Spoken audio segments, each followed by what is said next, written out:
Si no tiene inconveniente, voy a tratar de hacerlo casi de pie. Me siento más cómodo. Déjenme aquí estas anotaciones que sí las necesitaré en algún momento. Bueno, me van a permitir hacerles dos reflexiones iniciales para encadenar dos oraciones. Como asturiano, les doy la bienvenida a un lugar especialmente emblemático, importante en la cultura occidental. En el año 722, Pelayo, en estas montañas, bajo la protección de la Virgen de Covadonga, inició la resistencia al imperio musulmán y en el año 1492, el 2 de enero, ocurrió la rendición de Granada, con lo cual toda esa lucha de 800 años fue una lucha por mantener los valores de la cultura occidental, que básicamente se resumen en Grecia, Roma y el cristianismo. Por tanto, ese 2 de enero, España, el Reino de España, con esa resistencia de 800 años, se proclamaba decididamente cristiana y consecuentemente occidental. 10 meses después, el 12 de octubre de 1492, Monseñor Cristóbal Colón descubría América y con ello llevaba la evangelización, constituyendo y llevando más allá de los océanos el espíritu cristiano y romano que configura la civilización occidental. Esto que estoy diciendo aquí lo tienen ustedes en una placa de Juan Pablo II a la entrada de la gruta. Por tanto, esa protección de la Virgen que dio aquí como la primera batalla para preservar ese espíritu cristiano merece que comencemos esta charla con una oración. Nos ponemos de pie y vamos a rezarle el Ave María a la Virgen. Dios te salve María, llena eres de gracia, el Señor es contigo. Bendita tú eres entre todas las mujeres y bendito es el fruto de tu vientre, Jesús. Santificada María, Madre de Dios, ruega por nosotros pecadores, ahora y en la hora de nuestra muerte. Amén.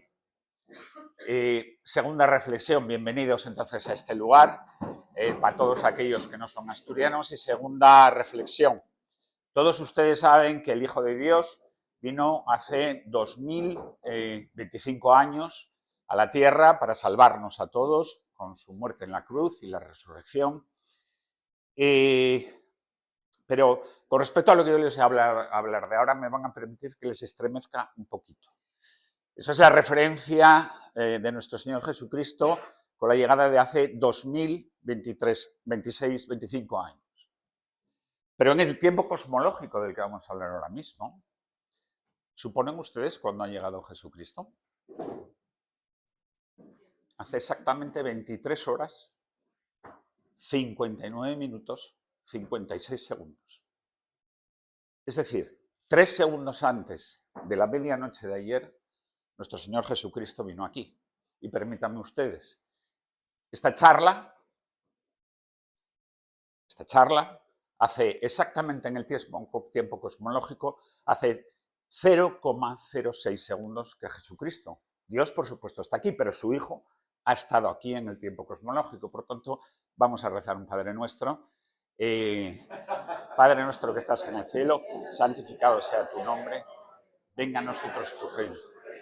Hágase tu voluntad, en la tierra como en el cielo. Es nuestro pan de cada día.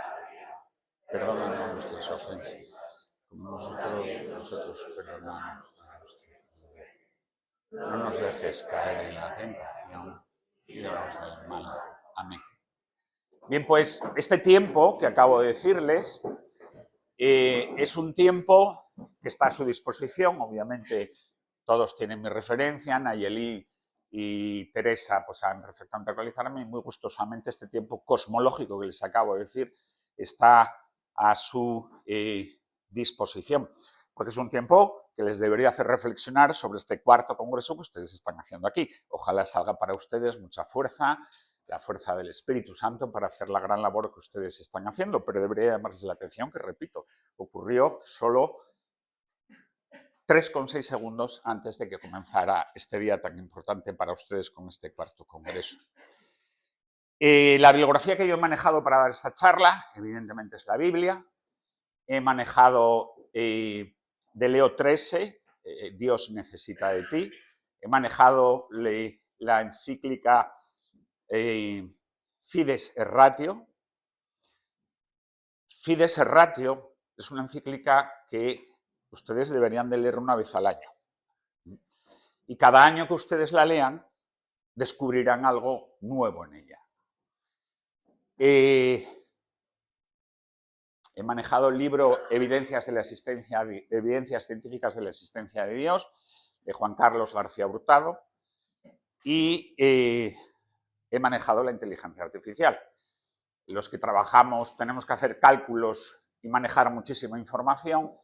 La inteligencia artificial ha venido a darnos una poderosísima herramienta para hacer estos cálculos, evitando de esta forma de sistemas de hardware y computación y dejándolos en manos de esos cálculos en la inteligencia artificial. Pero la inteligencia artificial tiene una gran ventaja y es que es lógica y consecuentemente es objetiva. Si ustedes le preguntan a la inteligencia artificial de la cultura occidental si cree en Dios, le responderá que no puede creer y les dirá porque no tiene alma. Pero si ustedes la inquieren y dicen, ¿y si tuvieras alma?, les va a contestar decididamente que creería en Dios. Y si ustedes les inquieren un poco más y dirían, ¿qué Dios creerías de las 3 religiones monoteístas?, te diría que decididamente creería en la fe cristiana. Y si le preguntas por qué, te contestará porque el cuerpo teológico de la religión cristiana es sólido y lógico. Les digo esto también porque acabo de hacer apreciación bibliográfica sobre Fides et Ratio, que es de San Juan Pablo II, pero evidentemente se nota muchísimo la pluma del cardenal Ratzinger en esa encíclica. Y les vengo a decir una cosa, los cristianos, y como él dice, estamos obligados a llegar con la razón hasta donde podemos. Cuando no podamos más, y cada uno podrá hasta un punto, entra la fe. Pero fe y razón son 2 caras de una misma moneda y que, por tanto, los cristianos debemos de trabajar con la razón todo lo que podamos. Hecha esta apreciación,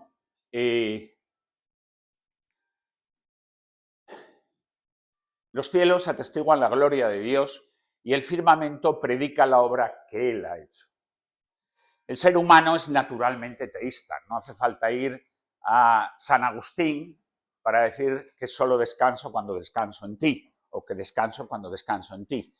Como vamos a ver posteriormente, el hombre tiene una necesidad absoluta de sentir la voz de Jesucristo, la voz de Dios, en las palabras de te amo. Esto dice ciencia, en la presentación, el título de la conferencia dice fe y ciencia, el origen de la vida. La realidad es esta. La realidad es que el 97% de los premios Nobel de Física, el 95% de los premios Nobel de Química y el 93% de los premios Nobel de Medicina son, porque viven, o han sido teístas. Es decir, han creído en Dios. Y esta realidad es una realidad, y me voy a esforzar mucho, por favor, para que salgan ustedes de aquí y defiendan que la ciencia es el camino del conocimiento más cercano a Dios hoy. Aquí tienen la prueba. Esta referencia bibliográfica es del señor Abba Sabeb, israelita, que es el mayor biógrafo de premios Nobel del mundo en su libro 100 años de historia de los premios Nobel. Es decir, que, con perdón para los periodistas, que alguno hay aquí, no sé por qué se extraña la comunicación social en hacernos ver que ciencia y Dios no siguen caminos o siguen caminos separados. Esto lo hemos comprado, lo aceptamos y esto no es así. Defiendan ustedes que el camino del conocimiento que más nos acerca a Dios es el camino de la ciencia. Creo en Dios. De hecho, creo en un Dios personal. Esta mañana, tanto Nayeli como el padre Luis les hablaron de que nuestra relación con Dios es una relación personal. que actúa e interactúa con la creación. Creo que las observaciones acerca del orden del universo físico, y esto que viene ahora es importantísimo, el aparente ajuste de precisión excepcional, no olviden que vivimos en un universo antrópico, es decir, que permite la vida, contra todo pronóstico,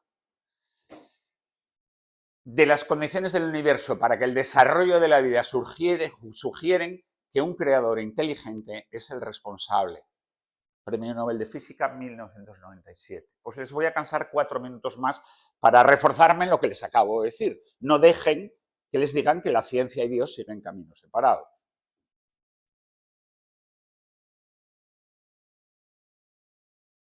Las maravillas que he observado en la naturaleza son de tal calibre que he decidido creer en Dios. He decidido, no creía, he decidido ahora creer en Dios.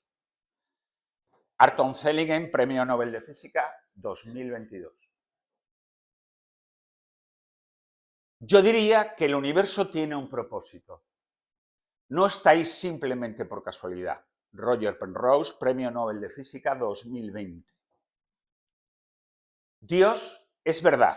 No hay incompatibilidad entre ciencia y religión. Ambas buscan la misma verdad. Derek Barton, Premio Nobel de Química 1969.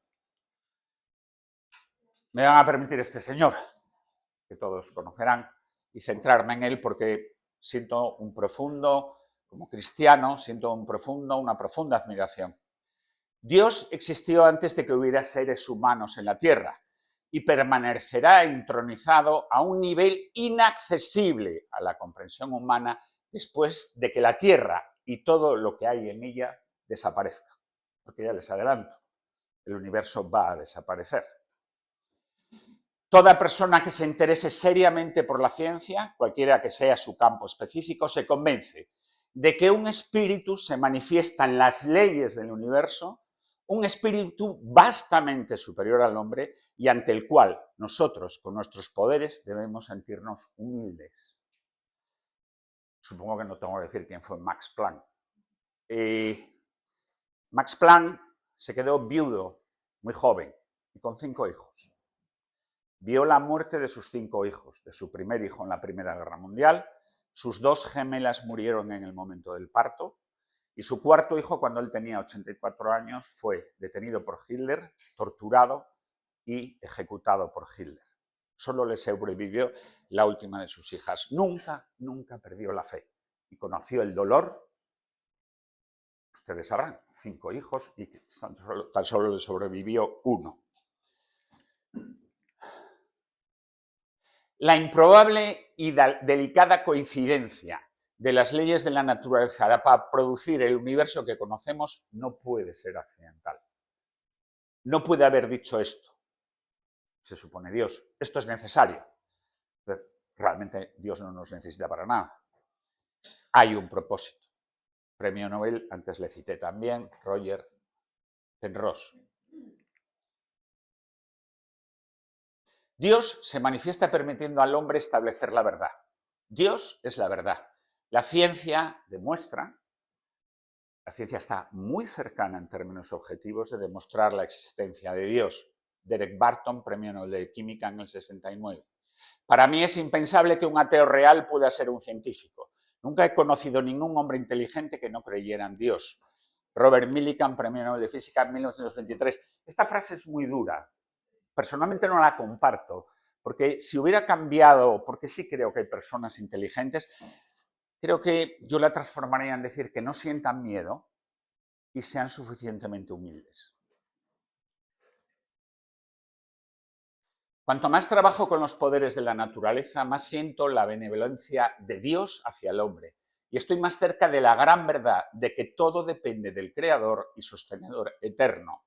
William Marconi, obviamente todos saben quién fue este señor, sobre todo porque tenemos teléfono.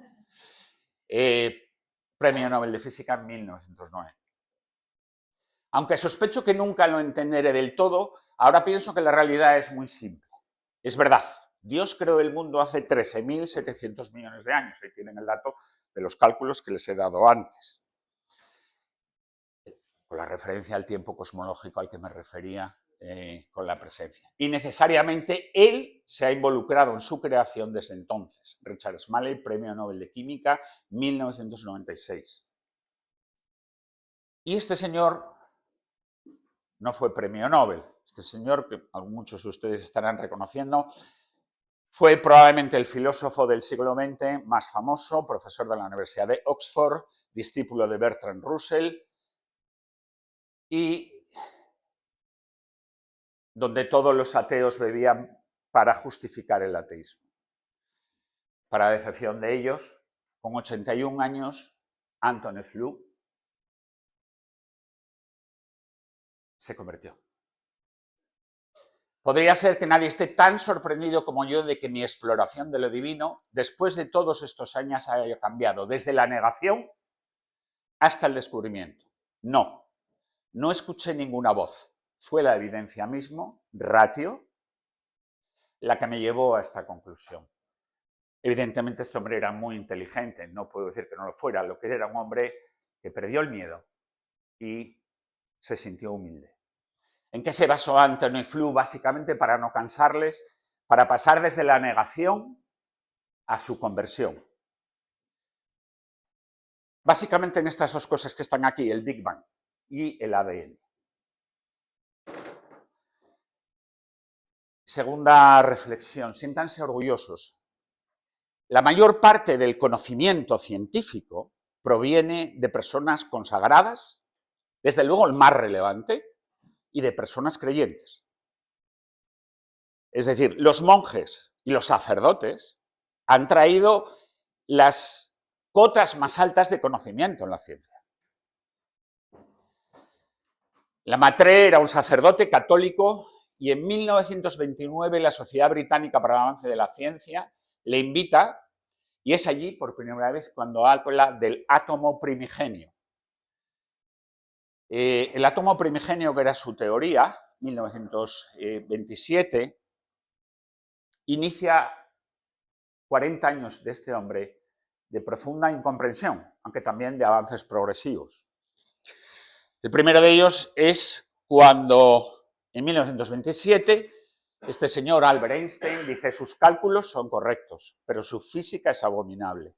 5 años después, en el Instituto Tecnológico de Pasadena, que hay un error, este encuentro es allí en Pasadena, le dice literalmente, vamos a ver,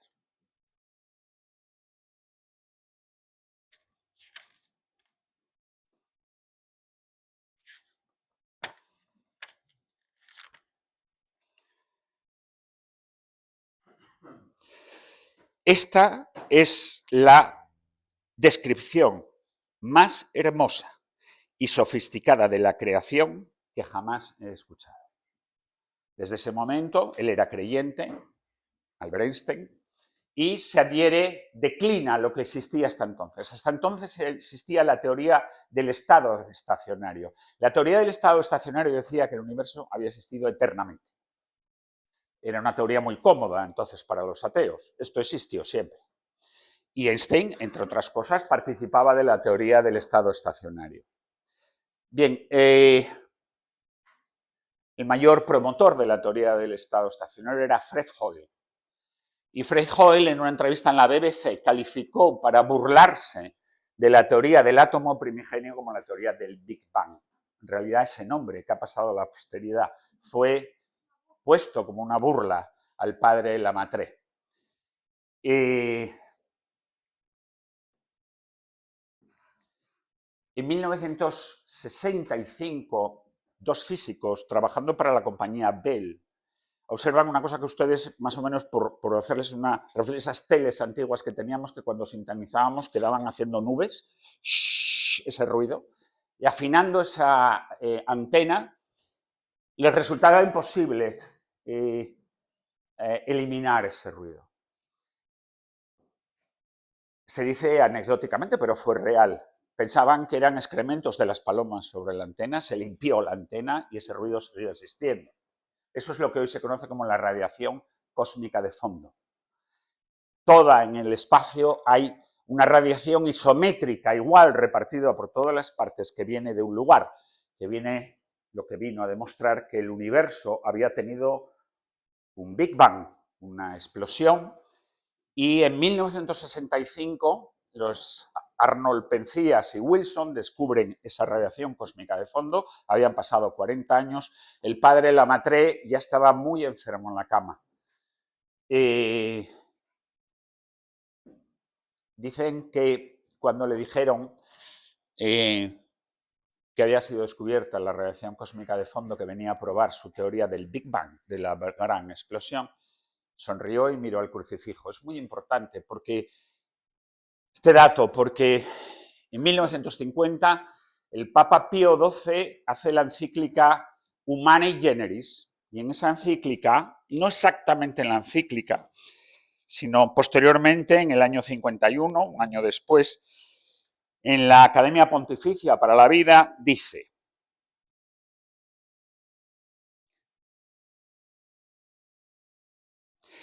la creación, con el descubrimiento del origen en el tiempo, ha descubierto la confirmación de lo que la fe cristiana siempre ha proclamado. Fiat lux, hágase la luz. En 1951, el padre Lamartre pide a Pío XII, le dice que, por favor, en su humildad, la que sentía el padre Lamartre, todavía no había sido descubierto la radiación cósmica de fondo, y le pide que no haga una proclamación tan explícita como lo hizo en la Academia Pontificia para la Vida, aceptando todo lo que dice Humani Generis. Pues bien, en 1965 en la cama recibe la noticia de que Arnold Penzias y Wilson descubren la radiación cósmica de fondo, que era el último jaque mate a la teoría del estado estacionario, y dicen que él solo pudo mirar al crucifijo y sonreír. La humildad era tremenda, pedir ir a ver al Papa para decirle que todavía tenía ese temor, pero ya había habido muchas cosas entre que se había adherido a él, entre otros Albert Einstein y, por cierto, Fred Hoyle. Ya estaba participando de la creación del hecho objetivo del Big Bang. Hoy la teoría del Big Bang es un hecho científicamente demostrado que ha llevado a la ciencia a considerar la necesidad de un creador, porque si hay un comienzo, necesariamente tiene que haber un iniciador. Y por ello ha sido el catalizador de la conversión desde el ateísmo de numerosos científicos y premios Nobel. El momento t igual a 0 no podemos decirlo exactamente porque es que no había tiempo. Es un momento físico bien definido, no es un momento físico bien definido, sino es una frontera donde la ciencia actual define lo que se conoce como el momento singular. El nombre me gusta, es un momento singular, porque, como vamos a ver ahora, realmente es una creatio ex nihilo, es una creación desde la nada, pero no hay tiempo t igual a 0 porque no existía el tiempo. De ahí en adelante ya podemos descubrir con ecuaciones y observaciones lo que ocurrió: inflación, formación de partículas, átomos, estrellas y galaxias. En concreto, fíjense esto, a los 10 elevado a menos 43 segundos, es ustedes ponen un 0, colocan 43 ceros y ponen el número 43, que es el llamado tiempo de Planck, es el tiempo mínimo. Podemos empezar a hablar con el universo estaba comprimido en un tamaño increíblemente pequeño, la temperatura era del orden de 10 elevado a 32, es decir, ponen un 10 y 32 ceros, 31, y todas las fuerzas de la naturaleza estaban unificadas, es decir, las 4 fuerzas de la naturaleza: la gravedad, la fuerza electromagnética y la fuerza nuclear débil y fuerte, eran todas una. En definitiva, hubo un comienzo hace 13.700 millones de años. Y todo lo que tiene un comienzo tiene un fin. También se lo adelanto, esténse tranquilos. Va a ser dentro de de trillones de años. Pero la Tierra no hay más cera que la que arde. La Tierra, el universo se va a acabar. De la creación ha pasado a ser una especulación científica, un hecho refrendado por la realidad.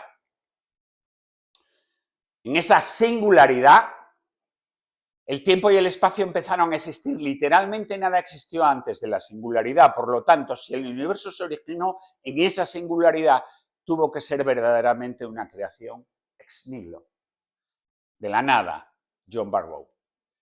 Los mejores datos que tenemos concernientes al Big Bang son exactamente los que hubiera predicho si no hubiera tenido nada más que los 5 libros de Moisés, los Salmos y la Biblia en su conjunto. Este señor es el que descubrió la radiación cósmica de fondo, se hizo creyente con su descubrimiento, Arnold Penzias, junto con Wilson, que le veremos después. Los primeros versos del Génesis siempre fueron muy emotivos para mí. Toda la idea de la creación relatada en ello.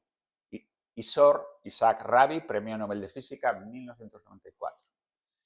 No puedo pensar en una mejor teoría sobre el origen del universo que concuerde con el Génesis que el Big Bang. Robert Wilson, Premio Nobel de Física en 1978, junto con Arnold Penzias, quienes descubren la radiación cósmica de fondo. Si algo tiene que ver con la solidez científica de la cosmología es que hubo un comienzo repentino de la creación del universo, en el acto de la creación divina del que se deduce lo que se dice en el primer libro del Génesis. Alan Sandage, Premio Crawford de Astronomía y Premio Nobel. Esto lo he hecho yo, es decir, a mí me costaba hace años pensar que un libro que no es científico, un libro que es teológico, y que ciertos relatos que hoy se leen en él puedan estar con una simetría tan paralela a lo que la ciencia ha demostrado. Permítanme, pero cuando el Génesis dice, en el principio creó Dios los cielos y la tierra, tenemos un universo que tuvo un comienzo, hoy sabemos, definido, no era un universo eterno. Cuando Dios dijo, hágase la luz, se produce una expansión inicial de energía y radiación y el universo se llena de luz. Separó Dios la luz de las tinieblas. La materia y la energía se diferencian. El universo se hace transparente. Haya firmamento en medio de las aguas y sepárese las aguas de las aguas. Ordenamiento progresivo de la materia y formación de estructuras cósmicas. Produzca la tierra hierba verde, hierba de semilla, árbol de fruto. Una evolución cósmica y biológica con la formación de planetas y la aparición de la vida.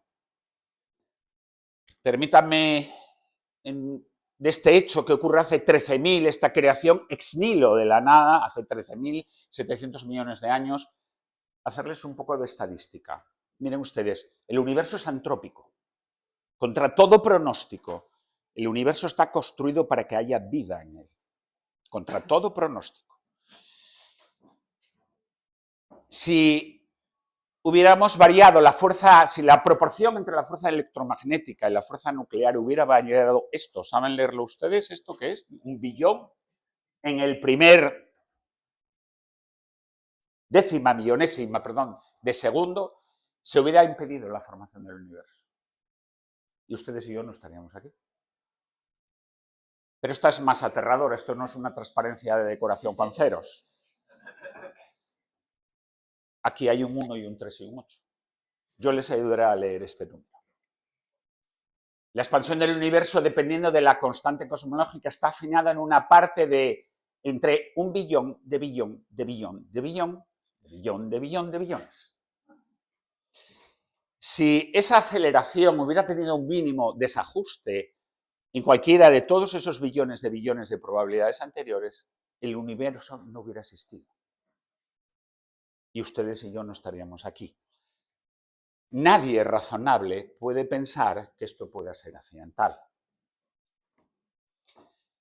Entendemos entonces, por supuesto, si alguien entiende que ha sido accidental, debemos de envidiarle la fe que tiene, porque es muy superior a la nuestra. Entendemos porque este señor, que tampoco era dudoso en su inteligencia, afirmó: Dios juega los dados incansablemente bajo las leyes que él mismo ha prescrito. Pero es mucho mejor esta otra. La coincidencia es la forma que tiene Dios para permanecer en el anonimato. Lo cierto es que hace 13.700 millones de años, por una serie de un ajuste fino, solo porque una inteligencia quiso que existiese ese ajuste fino en todas las constantes, donde una billonésima de cambio de ese ajuste fino se hubiera provocado, entre otras cosas, no hubiera existido esta molécula, este átomo. Ese átomo es el carbono. Carbono es muy fácil que lo entiendan. Los asturianos lo entienden rápido y ustedes también, porque aquí nos sobra por todo. Carbono es esto, carbón. Estas 4 rayas no son decorativas, son las 4 valencias. Esta es una molécula en la que asienta la vida en la Tierra porque es extraordinariamente versátil. Son las 4 valencias que le permiten tener una enorme versatilidad para combinarse con 4 gases fundamentales para la vida: el oxígeno, el nitrógeno y el hidrógeno, y la cuarta para combinarse con el mismo para crear estructuras hidrocarbonadas. Pero, ¿qué ha pasado para pasar de esto, pasando por esto, hasta llegar a este señor? Permítame, antes de llegar a eso, la reflexión de un hombre profundamente religioso. Teodosius Dobzhansky, biólogo, esto no es correcto, es ucraniano-norteamericano. La creación no es un hecho que ocurrió en el 4004, se está refiriendo a la de la vida, es un proceso que inició hace unos 10.000 millones de años y que sigue desarrollándose. ¿Choca la doctrina de la evolución con la fe religiosa? No. Es un error garrafal confundir las Sagradas Escrituras con textos elementales de astronomía, geología, biología, antropología. Solamente al interpretar los símbolos de la forma que no se pretenden pueden surgir conflictos imaginarios e insalvables.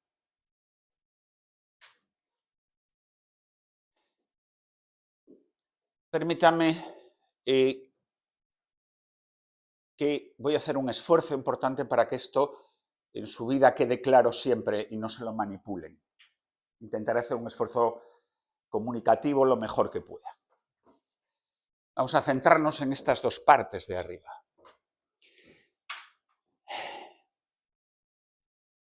Hace unos 4.000 millones de años, en los mares había moléculas orgánicas, es decir, el carbono se había unido con nitrógeno, con oxígeno, y parece que relámpagos enormes en esa sopa primordial constituyeron unas moléculas de extraordinaria complejidad. ¿Cómo lo han hecho? No lo sabe nadie. Hoy sabemos que la vida se asienta en una molécula que es el ácido desoxirribonucleico y su hélice simple, el ARNA. Pero ¿cómo de estas moléculas orgánicas se pasa a esa molécula compleja? Sabemos que pasan, pero no sabemos cómo han pasado. Sabemos que hubo descargas y sabemos que si metemos en un matraz estos gases y le soltamos descargas, se producen moléculas un poquito más complejas.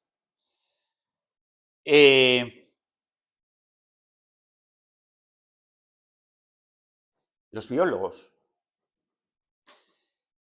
no hemos conseguido crear vida nunca.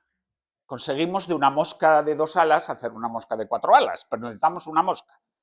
No nos hemos atisbado, pero ni de lejos, a crear vida. Hemos conseguido sintetizar unos genes y meterlos dentro de un globo, pero el globo es completamente inerte. Entonces, no nos hemos acercado, pero ni por asomo, a la creación de la vida. Volvemos a este señor ateo. Durante gran parte de su vida, hasta los 81 años. El material del ADN ha mostrado por la casi increíble complejidad de las disposiciones que son necesarias para producir la vida que una inteligencia ha tenido que estar involucrada. La única explicación satisfactoria para el origen de esa vida dirigida y autorreplicante que vemos en la Tierra es una mente infinitamente inteligente. El ADN está compuesto de 4 bases nitrogenadas: adenina, timina, citosina y guanina. Y la menor célula que los biólogos conseguimos imaginar es una célula que tiene 300.000 pares de bases: adenina, timina, citosina, guanina. Es fácil. Si ustedes quieren combinar para producir una molécula de DNA, la probabilidad de que esto se ocurra es 1 partido de 4 elevado a 300.000. Supongo que no se están imaginando qué probabilidad es esa. Pues yo se la voy a decir. Ustedes cogen todas las letras del Quijote, todas, las tiran al aire y es más probable que caigan con el Quijote escrito a que esto se produzca. pero por hacerles una aproximación, 1 partido de simplemente 4 a la cuarta, no a la 300.000, es 0,0039. Comprenden ustedes que las tiran y cae el Quijote antes de que esas 4 moléculas se hubieran unido para dar una molécula compleja como la ADN. Y comprenden por qué Anthony Flaut dice que tuvo que haber una mente extraordinariamente inteligente que provocara ese hecho. Pero aún hay más, mucho más. Es que esa molécula de DNA necesita de proteínas para replicarse. En un cuerpo humano hay 20.000 proteínas, de las cuales 10.000 están implicadas en la replicación del ADN. Pero a su vez las proteínas están combinadas de 20 nucleótidos. Luego, para que haya una proteína, se tienen que combinar 20 nucleótidos y esto acerca a la probabilidad más baja que ustedes se puedan imaginar, combinando ceros para que esto se haya producido aquí. ¿Entienden por qué yo les decía que hoy sabemos que hay DNA? Pero pasar de aquí a aquí, solo para una mente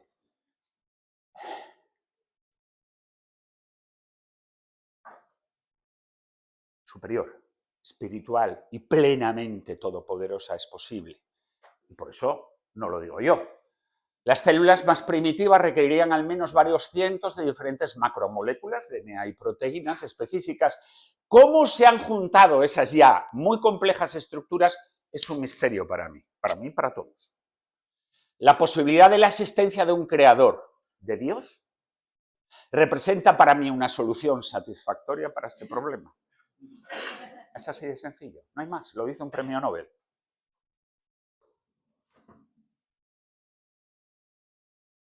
Permítanme, hoy estamos aprendiendo el lenguaje con el que Dios creó la vida. Estamos llevándonos aún más, llenándonos más aún del asombro de la complejidad, la belleza y la maravilla del más divino y sagrado regalo de Dios. Esta frase es de Bill Clinton el día que se presenta en el año 2000 el proyecto Genoma Humano, por el que sabemos cada uno de nuestros genes qué proteína codifica.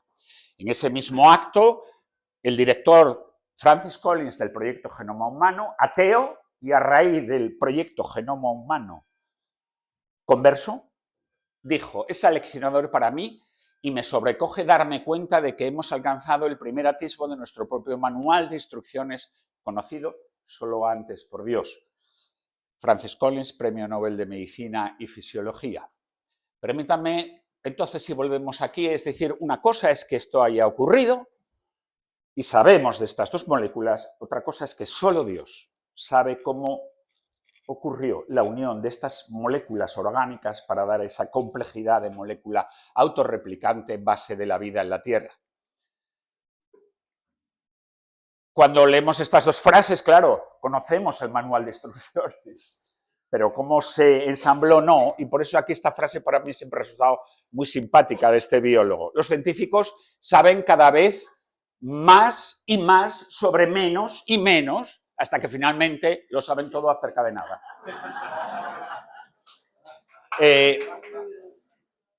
Es un premio Nobel de Medicina, 1973, casi ayer. Volvemos entonces, permítanme a este hecho, permítanme venir aquí, a esta otra parte superior, y vamos a situarnos prácticamente en este paso que ven ustedes aquí. ¿Ustedes han visto alguna vez a dos leones diciéndole, me comería esa cebra ahora mismo, pero no puedo porque el médico me ha dicho que tengo alto el colesterol? ¿No han visto esto? Yo les recomiendo que no se pongan delante de un león, porque si tiene hambre le va a comer. ¿Ustedes han visto a dos jirafas, tengo que ponerme a dieta porque ya empieza la operación bikini? No, no son libres.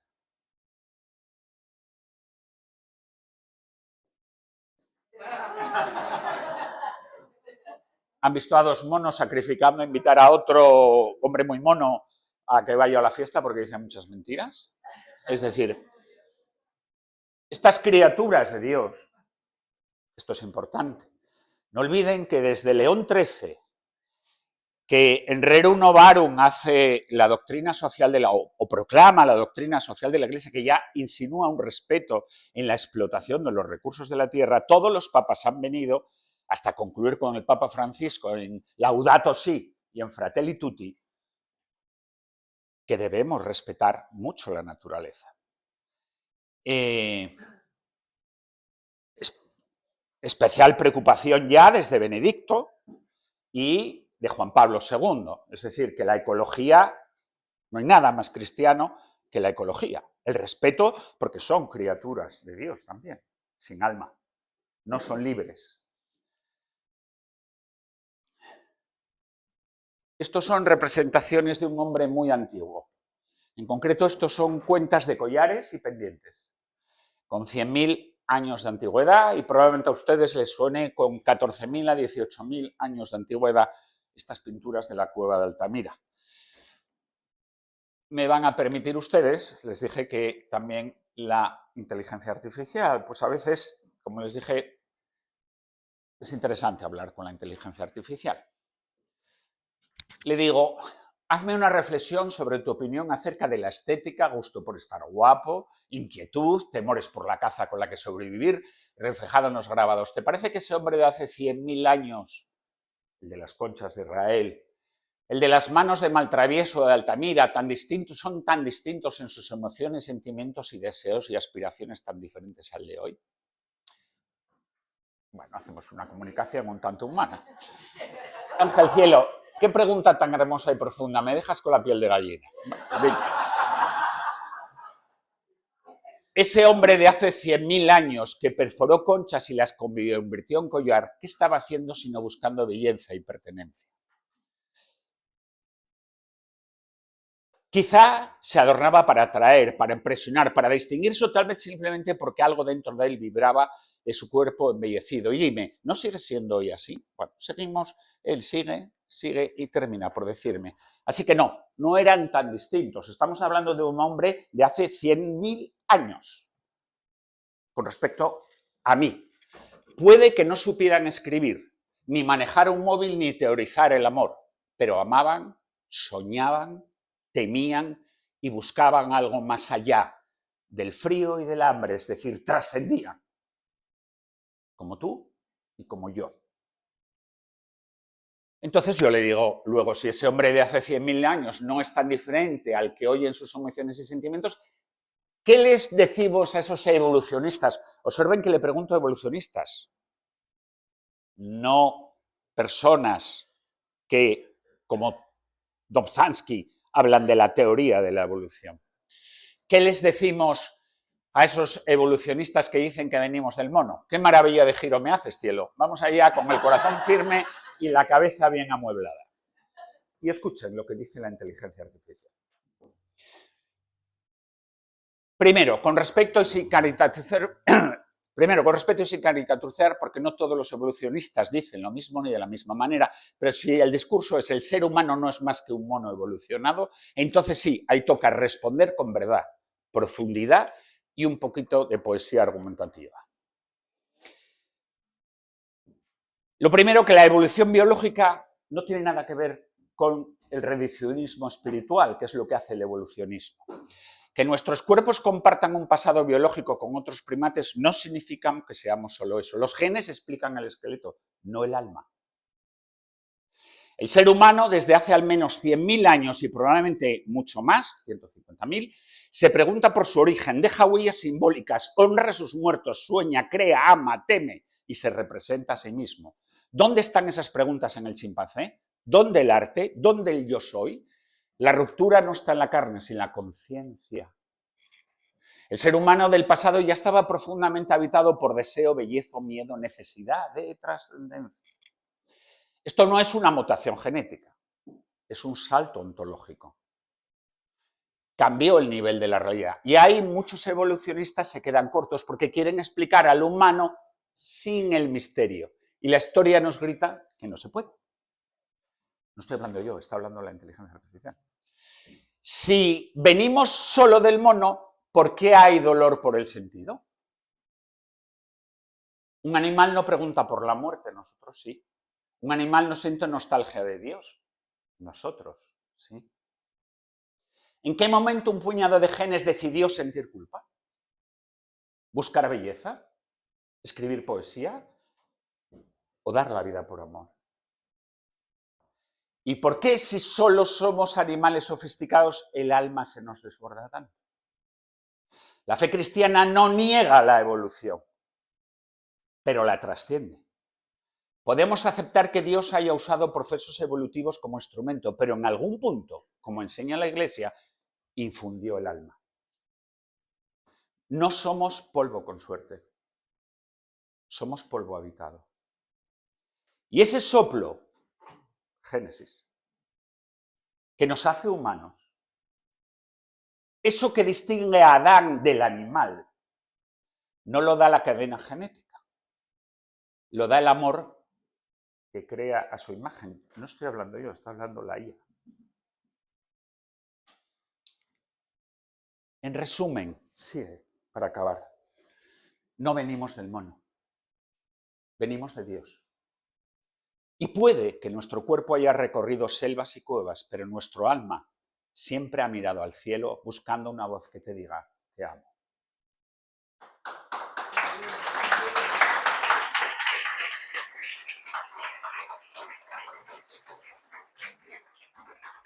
No es la misma transparencia. Si el origen del cuerpo humano proviene de la materia viva que existía previamente, el alma espiritual es creada directamente por Dios. Pío XII, en 1950, un Humani Generis, y reiteró de forma expresa Juan Pablo II en 1996 ante la Academia Pontificia para la Vida. Les vuelvo a repetir que la humildad del padre Lamatre le pidió un año después a Pío XII que por favor todavía no hiciera la proclamación de que la ciencia había llegado a fiat lux, y que en 1965, les vuelvo a repetir, 66, en la cama muy enfermo, cuando le dijeron que Arnold Penzias y Wilson habían descubierto la radiación cósmica de fondo, miró al crucifijo y sonrió. Claro, volvemos a esta frase de antes. Para mí es imposible que un ateo real pueda ser un científico. Nunca he conocido a ningún hombre inteligente que no creyera en Dios. La frase es dura, pero en el fondo es un problema porque me pregunto muchas veces ya. La ciencia de los últimos 50 años es una ciencia que ha sido muy dura para los ateos. Y yo me pregunto cómo pueden seguir haciendo contorsiones para esquivar estas dos cosas que, por ejemplo, han movido a tantos conversos, a tantos ateos al converso. Y siempre en mi conclusión personal llego a que es una cuestión de temor, de miedo y de humildad. Y ustedes me preguntarán, ¿y todo esto por qué? ¿Todo esto por qué? Porque Dios, que no nos necesita para nada, nos ha creado. Pues yo en la vida no he hecho grandes cosas. Soy un hombre soltero, no tengo hijos. Y tan solo he creado en mi empresa, y esto el año pasado lo he hecho moviendo toneladas de tierra con mis manos, haciendo cemento y con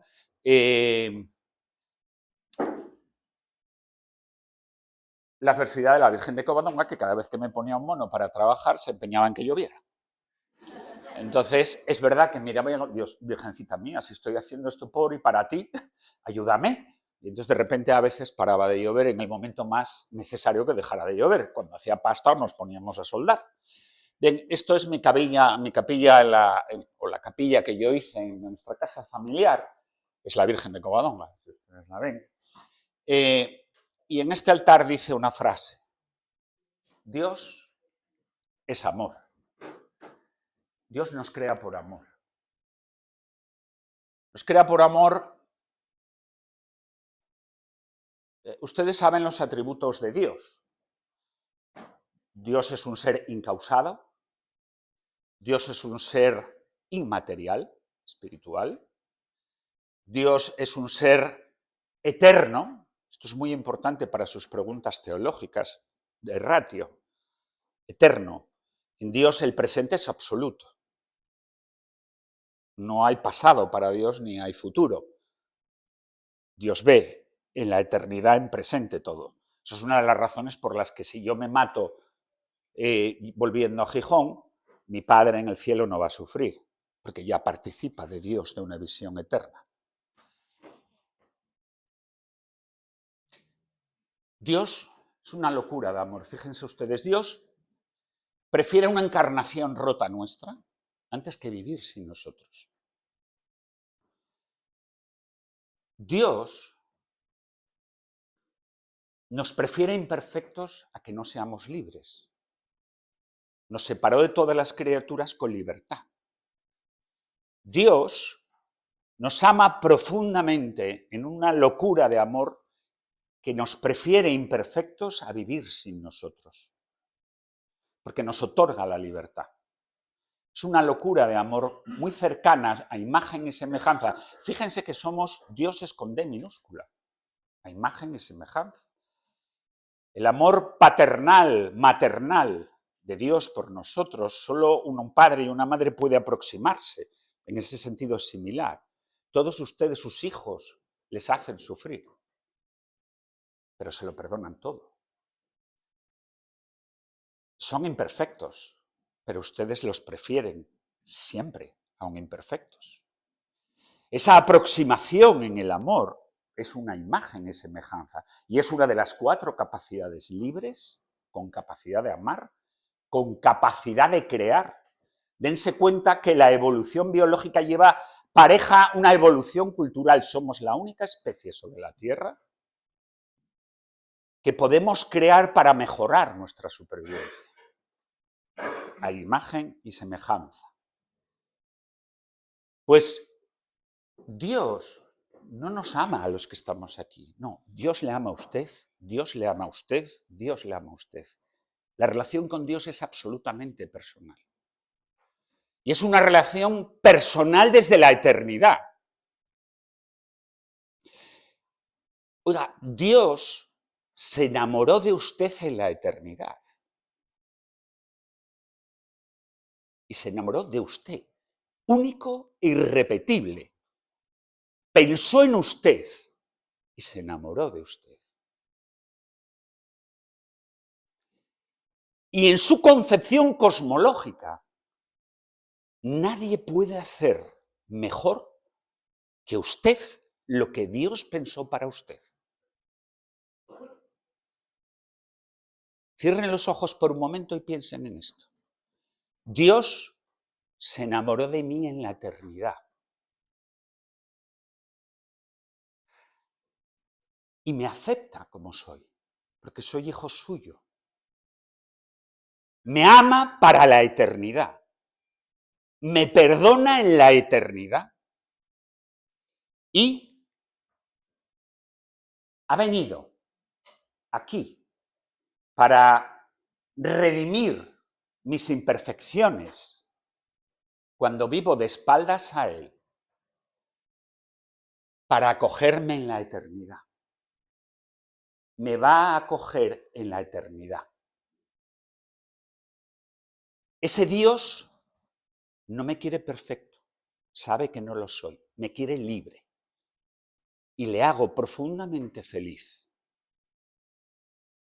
cuando hago el bien, evito el mal y amo a mis congéneres. Y en ese contexto de eternidad me van a permitir que agradezca profundamente su trabajo. Porque cada persona única y irrepetible desde la eternidad. Una locura de amor desde la eternidad. No la edad que ustedes tienen. Dios pensó en ustedes en la eternidad y les espera en la eternidad. Y ha venido a la cruz para que estamos todos salvados. Todos.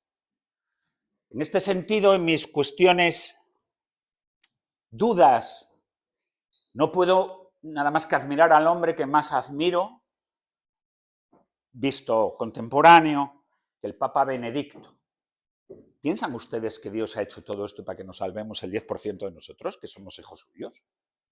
Podría ser. La Iglesia nunca se ha pronunciado. Nos ha dicho que hay infierno y sabemos que allí hay un ser nefando, que se llama demonio. Pero la Iglesia ni siquiera se ha pronunciado sobre si Judas Iscariote está allí. Nunca se ha pronunciado sobre cuántas almas están ahí.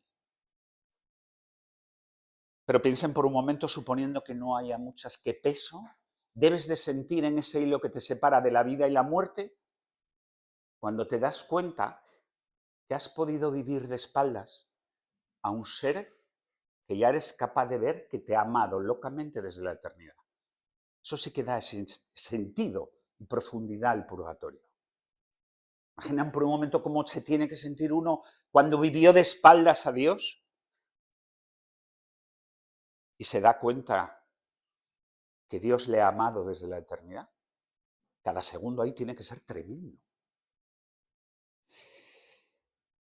Me uno a Benedicto cuando dice: no sabemos cuántos se salvan, pero podemos esperar que la misericordia de Dios alcance incluso a los que parecen perdidos. Dios no permite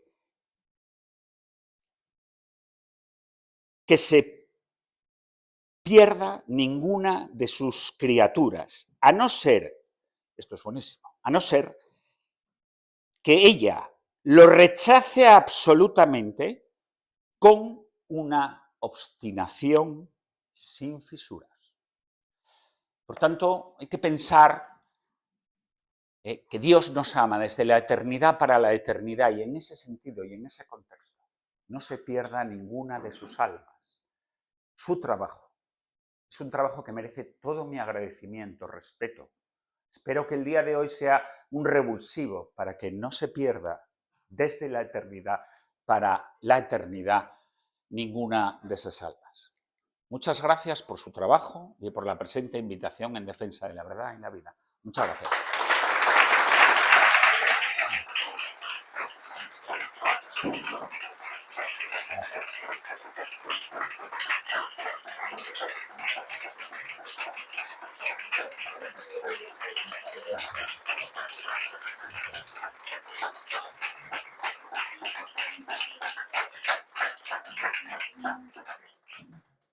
Gracias. Muy bien, muchas gracias. Muchas gracias. Muchas gracias, Teresa, gracias. No me hagan preguntas que si se las hago yo a ustedes les meto en un verdadero problema, ¿eh? Una preguntita. No entendí cómo el dato ese de menos 3 segundos, menos 3 décimas de segundo. 13.700 yo se lo doy, se lo voy a hacer llegar a ustedes. Divide 13.700 millones de años entre 2.000, divide las 24 horas del día y ahí se hace una especie de cronologías y es la proporción. Quiere decir que ahora mismo, pero la edad cosmológica está tomada, es decir, nosotros, Jesucristo vino hace 2026 años, bien, pero el universo existe desde hace 13.700. Si usted busca la proporción frente a los 13.000, le va a dar esos 24 horas, el tiempo cronológico nuestro. O sea, 24 horas son 86.400. No, un año. Ah, un año. Un año menos 3 segundos. No.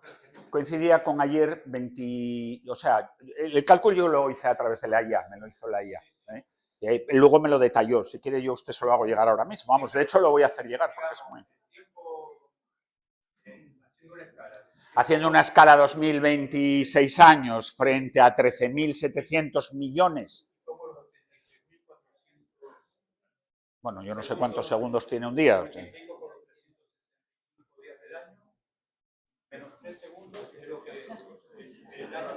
En teoría, proporcionalmente había sido ayer.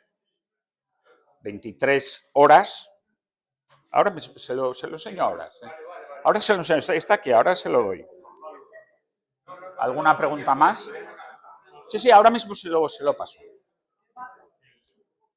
Dios está en el presente, Él sabe lo que está ahora.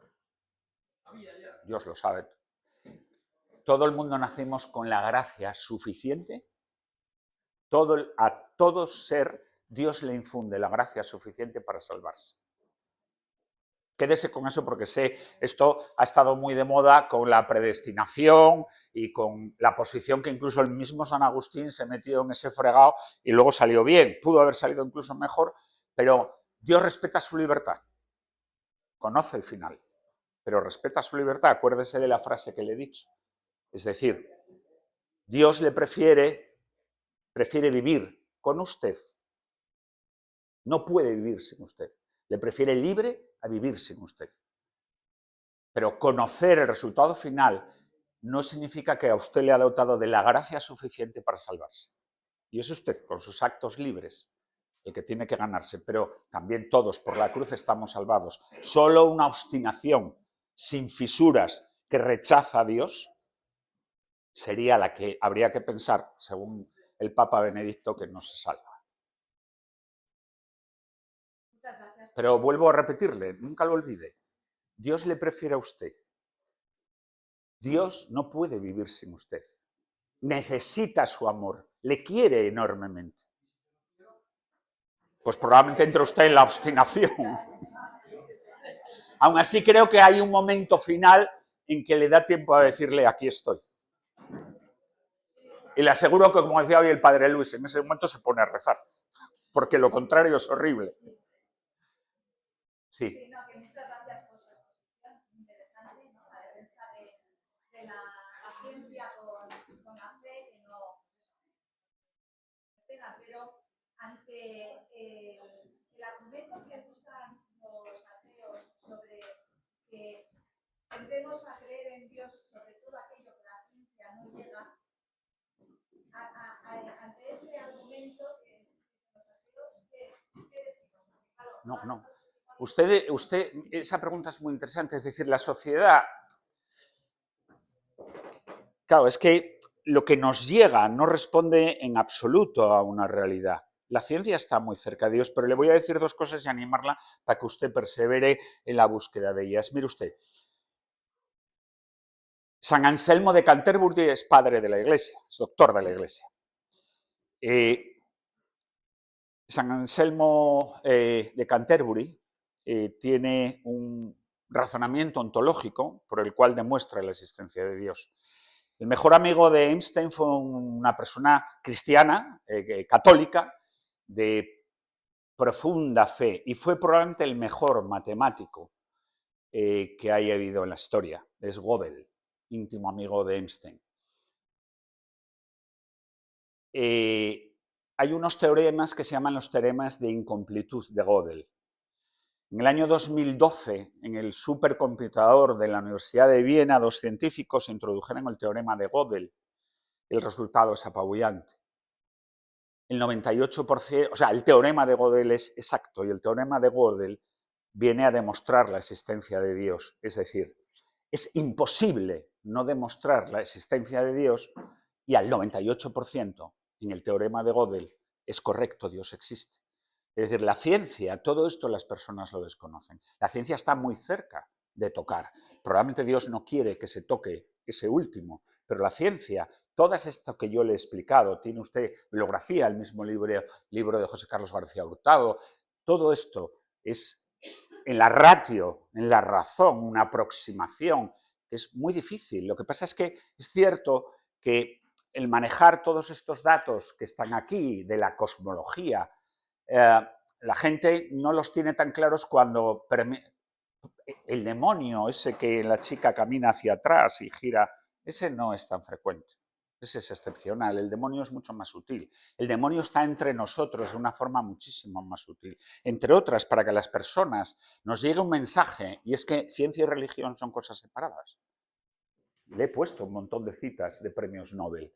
Le he dado la bibliografía del biógrafo de premios Nobel, se le ha citado. El 97% de los premios Nobel han sido o son teístas. Muchos de ellos lo han sido, cosmólogos, físicos, a raíz del Big Bang. Esto es una realidad que la gente en la calle no conoce. ¿Cuántas frases conocían ustedes de todos estos premios Nobel en la referencia? Pues no las oían. ¿Por qué? El demonio se encarga de que los medios de comunicación, a través de poderosas y fuerzas ocultas demoníacas, sutiles, no giran las cabezas, no, ¿verdad? O suben las escaleras al revés, es mucho más sutil que todo eso. Pero ahí es donde ustedes, y yo he tratado de animarles, y tratado también, como les dice el Papa Benedicto, la fe, por cierto, nacemos todos también con la fe necesaria, porque, bueno, esos ateos en muchos casos tienen mucha más fe que nosotros en su creencia atea, pero la fe también hay que pedirla. La fe hay que pedirla. Dios es un don, es una gracia que nos da, pero también hay que pedirlo. Pero el ratio, es decir, es necesario que nos documentemos, que leamos, que busquemos todas esas. Simplemente, ¿cuántos cristianos, católicos o luteranos menos, pero especialmente católicos, desconocemos en qué propuesta filosófica copa toda la demostración o toda la teología nuestra? Y es básicamente aristotélica, antes de que viniera Jesús, y posteriormente mejorada y completada por Santo Tomás de Aquino. Y desconocemos esto. Si decimos que el universo tuvo un principio, eso automáticamente entronca que toda causa, todo efecto, hay una causa y hay un elemento principiador de cualquier acción.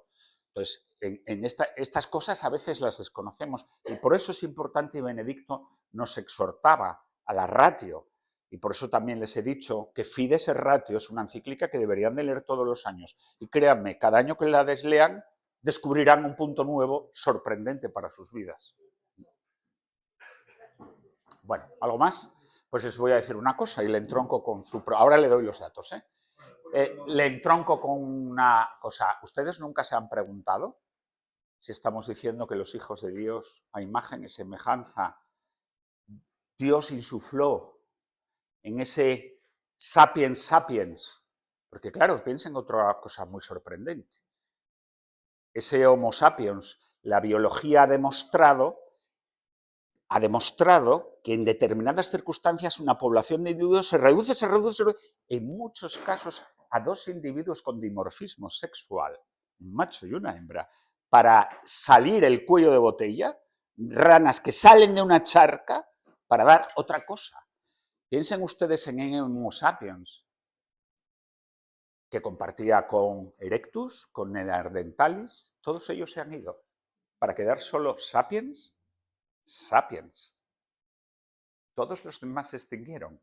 Piensen ustedes hace 150 millones de años, cuando ese soplo de Dios insufló el alma en un homínido perfectamente verde, con ya nuestra capacidad craneal, totalmente erecto, ese que tenía el arco que yo reflejaba ahí.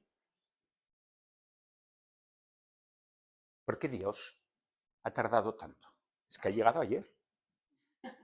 2023 da para 300 y pico papas. Ustedes son conscientes que ha llegado ayer. Ya no en el tiempo cosmológico, es que 2023 da para 300 y pico papas, creo que ha habido, que es el sucesor de Pedro. Y nunca se han preguntado, ustedes se han preguntado cuántas personas cuántos existían en ese año 150.000. Yo se lo digo, aproximadamente 50 millones de sapiens sapiens. La población de España. ¿Ustedes se han preguntado cuántas personas había en la Tierra cuando vino Jesucristo? Yo se lo digo, 250 millones, aproximadamente la población de Pakistán, Nigeria o Indonesia. ¿Ustedes se han preguntado cuántos somos hoy? 8.000 millones. ¿Y ustedes se han preguntado cuántos hubo desde entonces, incluyéndonos a nosotros vivos? 70.000 millones. Y no se preguntan ese salto, ¿por qué Dios mandó a su hijo? Es muy inquietante. Hace 2023 años, ayer, ¿han visto la explosión demográfica que se produce desde el momento que Sapiens Sapiens es insuflado para que a la evolución biológica surja una evolución cultural y espiritual? Es un salto abrumador. Ustedes se han preguntado qué ocurrió entre el año 800 y 200 a.C. Pues existía Confucio y Lao Tse en China, existía Zaratustra en Persia, existía Buda en India, existían todos los profetas israelitas, existía Platón, Aristóteles y Sócrates. Ustedes se daban cuenta al nivel ya de excelencia que el hombre, sin la revelación de Dios, había llegado. ¿Podía llegar más allá? ¿O fue ese momento en donde el hombre por él mismo, sin la revelación divina, había llegado a cotas de excelencia y es ahí cuando entiende que es el momento para que llegue? Es que fue ayer. Por supuesto, pueden entender la eternidad también, porque no hay que pensar que los 50.000 que había, 50 millones que había, ni los 250 millones que había cuando llegó, están en otro sitio que no sea el cielo. Somos hijos de Dios, a su imagen y semejanza. Pero Jesucristo llegó, el Hijo de Dios, llegó para redimir el pecado, el equilibrio con el que nací en el paraíso, probablemente en un lugar allá de África. Entonces, es profundamente inspirador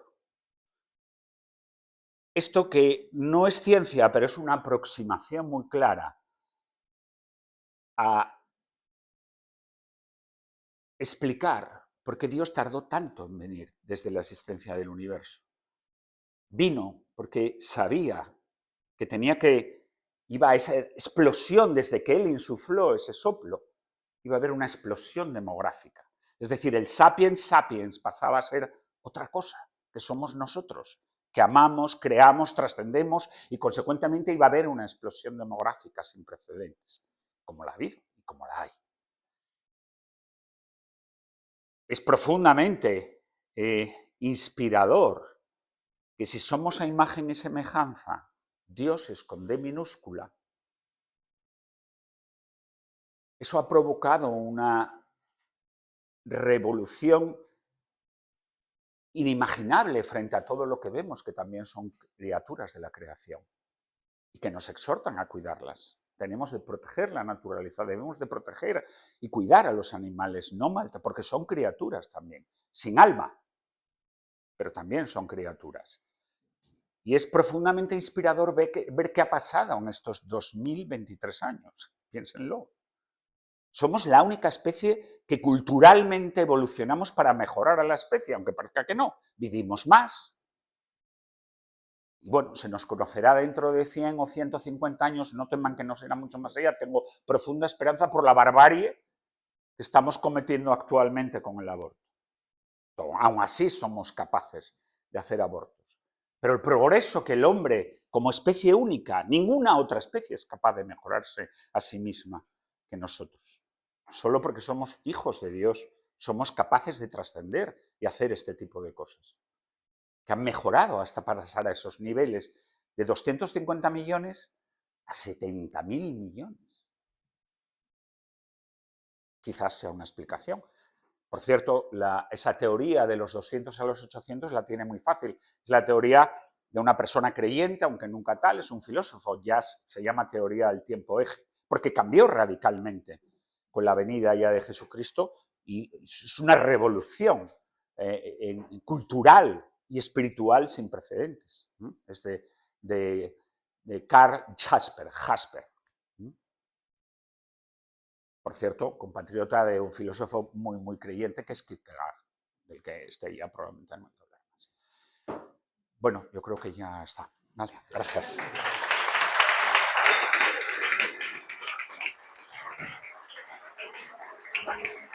Mira, vale. Volvemos aquí a -5, ¿vale? Ahora tenemos un descanso y volvemos a -5. Impresionante, ¿eh? Muchísimas gracias. A ti, a vosotros. Mira, los